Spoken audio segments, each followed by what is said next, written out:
Some stories don't shout.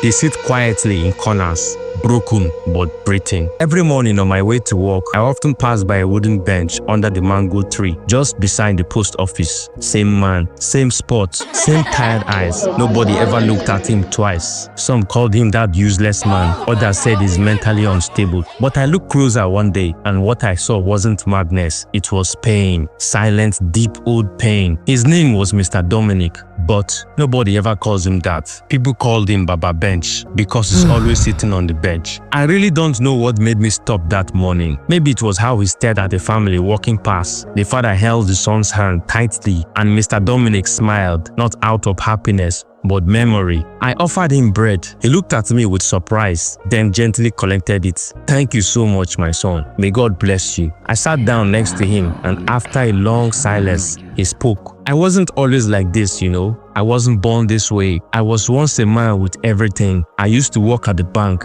I wore clean suit, shiny shoes, gold wristwatch. I was the kind of man people greeted with respect. Even the gate man at my children's school stand upright whenever I drove in. They respected me because I often give them tips. I built a duplex in Enugu for my mother. I paid for my younger brother's wedding. I sponsored children in school. I sent money to my parents. I sent money home every Christmas. Then it all changed. One morning at work, they called me into a meeting. Behold, someone has manipulated some numbers. A fraud. I wasn't the one who did it, but I was the one who signed it. Unfortunately, I trusted the wrong junior staff. The investigation dragged for months. I was suspended, then fired. My name was blacklisted in the banking industry. No bank wanted to touch me. No company wanted to be associated with my scandal. And just like that, I lost everything, from grass to grace. It happened so fast. The money dried up. The friends disappeared. The respect gone. Everyone turned their back on me. My wife tried to stay strong, but she was already battling high blood pressure. One night, she complained about headache and slumped,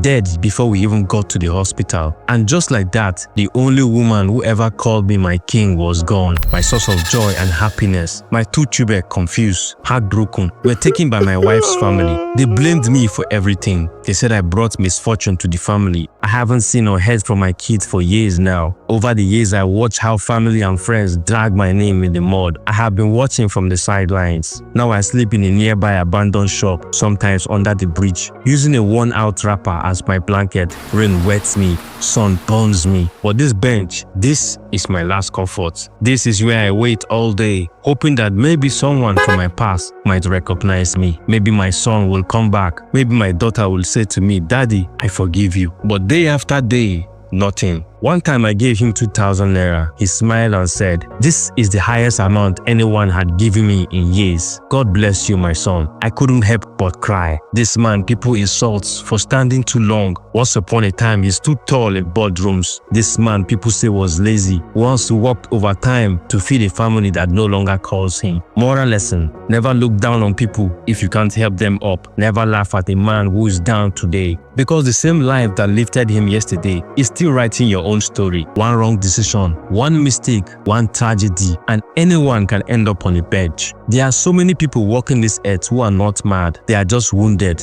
Not every wound bleeds from the outside. Call to action. If you see anybody struggling, don't rush to judge. Don't ask why he can't stand up. Rather, ask what's knocking down. Be kind, be humble, be human. Life doesn't come with guarantees, but kindness does. Let someone's pain remind you to be thankful and compassionate, because tomorrow, the same man on the bench could be you. Tomorrow is never guaranteed. Thank you so much for listening to my podcast. I hope you enjoyed it. My name is Stanley Chooks, aka Advance, aka Pink, the Fine Boy.